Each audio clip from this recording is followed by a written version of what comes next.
Guys, how's it going? It's Rob Sutton, and today we're back with another video. What you just saw were my lamb chops and my beef tenderloin that we did for my birthday and Christmas dinner. And I cooked those in the Anova Precision Cooker sous vide that you can do at home. So let's get into it and I'll let you know what I think.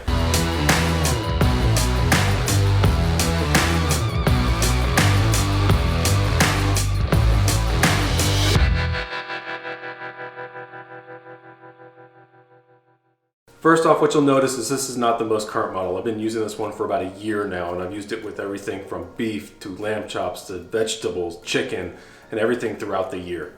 So if you're not familiar with sous vide, why don't we get to what that is really quickly, just as a quick overview, and then I'll get what I think of the Anova Precision Cooker after we get into that. So what is sous vide? What you're basically doing is taking a heat pump, dropping it into water, warming, circulating water to a certain degree, and then dropping vacuum sealed food into a bin with that water, and it cooks the food to that exact temperature. What's really cool about this is that you can't overcook anything that you drop in a sous vide. For that reason, high-end steakhouses and many other restaurants have been using this for decades actually, but typically the technology has been too expensive to have at home. So over the past couple of years, it's become something affordable to do at home as companies like Anova have brought it into the house with affordable sous vide tools. So what are the actual benefits here? One, you can't overcook your meat.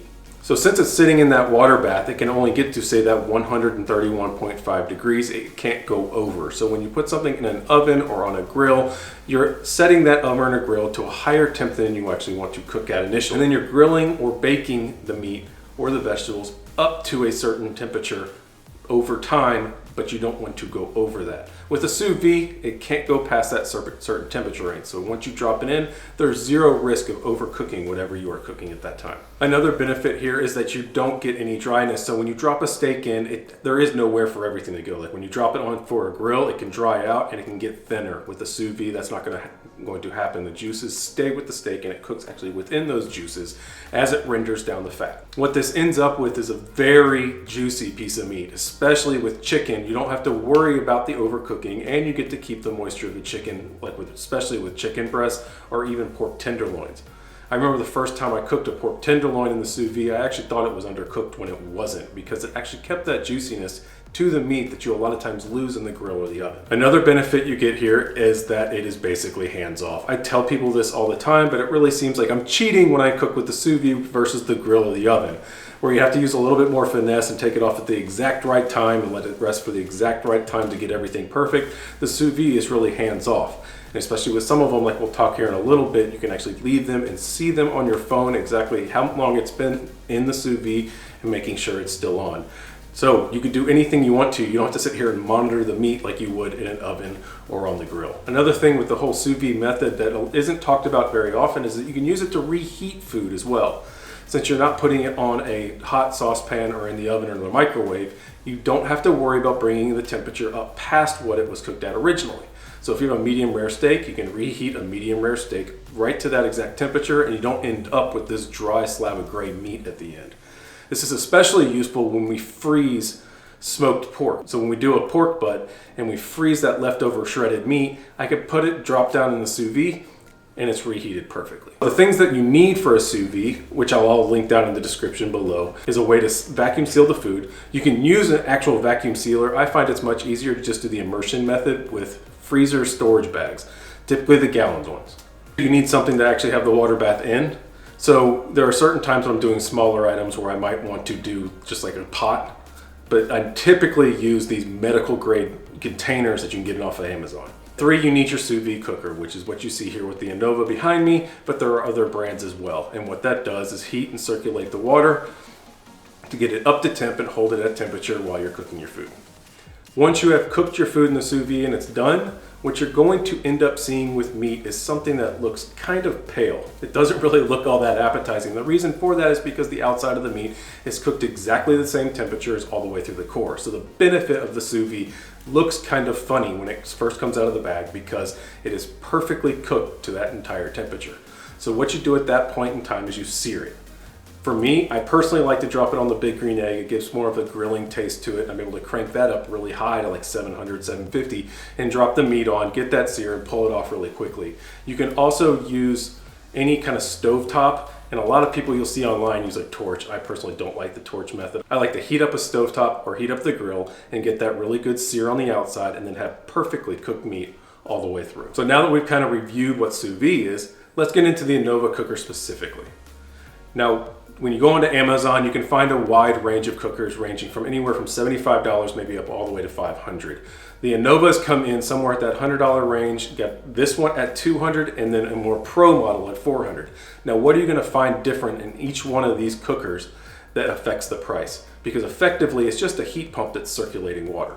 One is the wattage. The wattage is going to affect how fast you can heat up the water and how big of a water bath you can drop this in. So if you're looking for something that's going to be doing big coolers with a lot of food, you're going to want a high wattage system that moves more water so that you can heat an entire cooler full of food and water. The typical household range, you're going to be looking at this kind of 700 to 1,000 mark. The one you're looking at right here is actually 900 watts. The released version after this is actually 1,000 watts, which is pretty a minimal difference, but it is nice to have any extra headroom whenever you should need it.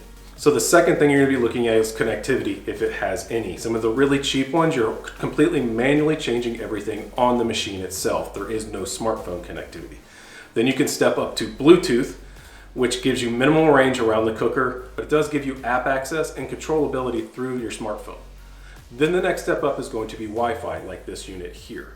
What Wi-Fi does is give all that connectivity to you, but you don't even have to be in your house. You can be somewhere else, log into the app, extend the time if you need to. And this is a really critical function I find to this because it's hands-off cooking. I don't have to be here watching it. So why do I have to be here if I need to make any changes? If I'm out and running late to getting home and I have food in here that's about to end, I can quickly log into the app, add 20 minutes, and not have to worry about it. You can't do that with Bluetooth, and obviously you can't do that with the one that has no connectivity at all. The third thing you're going to be looking at that differentiates these versus some others is the actual app itself. The nice thing about Anova is it does have the best app for using a sous vide cooker. And the main reason for that is the gigantic community built behind it and the recipes and other cooking ideas that you pull directly from the app, and then you click on the recipe and it automatically starts the Anova to the correct time and temperature to get you started. One other thing the Anova does come with is this box behind me that can be used for storage. They give you a really nice plastic container in the inside, and this is not just regular cardboard, it's actually coated. So whenever I put it away, if there's any residual water in there, it doesn't ruin the box and it just sits in the cabinet. The other thing is these Anovas are incredibly easy to take care of for any cleaning process. You basically just untwist the bottom, it pops out, and you're good to go. So outside of getting Wi-Fi connectivity and the wattage of the pump, what are you actually getting for the small price premium of the Anova versus going with more of a budget brand that you can find on Amazon?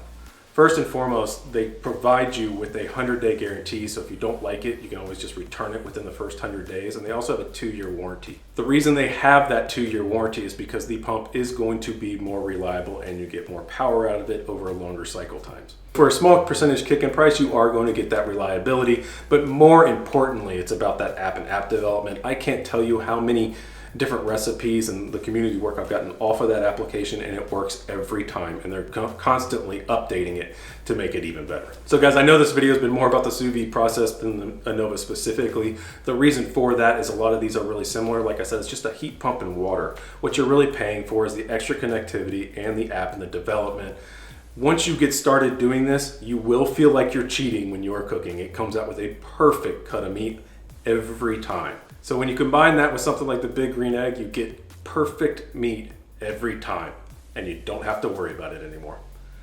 All right, guys, leave a thumbs up if you like this. Be sure to hit subscribe. Until then, on to the next one. See ya.